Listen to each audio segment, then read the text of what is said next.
Welcome to our time together. In Jeremiah chapter 31, God promises that he will make a new covenant with his people. And this is the new covenant which we understand to have been created through Jesus Christ. So in this season of Advent, as we prepare for Christ's coming, we also prepare to receive this new covenant in our lives. Now, in order to understand the new covenant, we first need to know what a covenant is, and then understand what the old covenant was that the new one replaces. Only then can we understand the new covenant that Jesus brings. Put simply, a covenant is an agreement that creates a relationship. Now, you can have agreements that don't create a relationship, like signing for a car loan. You're not making a friendship with a bank. And you can also have relationships that do not have an agreement behind it. You can have a friend without defining exactly what you're going to do for your friend and what they'll do for you.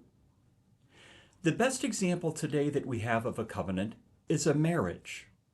The marriage vows establish the relationship between husband and wife. Now, in Old Testament days, covenants were typically two-sided. Both parties made a commitment to each other. So if one side of the covenant did uphold their end of the bargain, the other side was no longer obligated to them, and that meant that the covenant was over. Now, the old covenant that God made with his people is laid out most specifically in Deuteronomy chapters 28 to 30. It's what we find in the Old Testament law. Basically, the old covenant is God telling us, follow my law, and I will bless you. Violate my law, and I will punish you. Unfortunately, the people did not obey God's law, and so as a result, they faced his punishment. And that punishment reached a climax in the days of the prophet Jeremiah, when the kingdom was conquered and the temple was destroyed.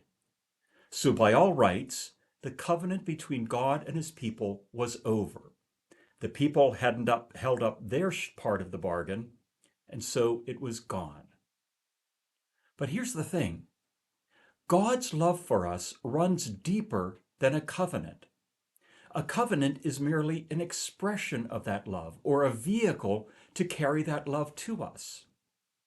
So when the old covenant failed, that didn't mean that God's love for his people had evaporated. It meant that God looked for a new way, for a different way to express his love. And that's the new covenant that Jeremiah spoke about. The covenant that we know has come to us as Jesus Christ. This new covenant is an intimate, direct presence of God. It is a personal knowledge of God. The new covenant is a promise that God's very Spirit will dwell within us. Jeremiah said that we'll no longer need to teach each other about God because everyone will know him personally. There'll be no need for a priest to serve as an intermediary between people and God because we all have direct access. And there's no need for a temple as a place to go to meet God because God is with us in all places. Now, it may seem odd to read, no longer will they teach their neighbor or say to one another, know the Lord, because they will all know me, from the least of them to the greatest. That seems odd because even though Christ has come, we still need to teach each other about him. We still need to learn about him. I mean, after all, that's kind of my job as a pastor, is to teach people about Christ. So when Jeremiah says, everyone will know me from the greatest to the least, I don't think that means that everyone automatically has a full knowledge of who God is. See, there's a big difference between knowing God and knowing about God. Jeremiah was not talking about learning about God, learning the content of our faith about God. No, Jeremiah was talking about knowing God, experiencing his presence, feeling his power in your life. God is already present in your life. You can already know him. You can already have that relationship with him. Our task is not about making God present in people's lives.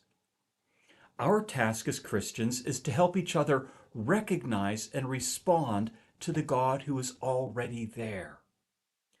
We call Christ Emmanuel, which means God with us. Christmas means that God is already present with us. We can already know him. The path of the Christian disciple is to deepen that relationship that he has already created, to get to know about him more and more, and to offer more and more of ourselves to him. Now, there's one more important aspect of this new covenant. Let's go back to what a covenant is. As I said, typically a covenant is two parties making a promise or commitment to each other. If you do A for me, I will do B for you.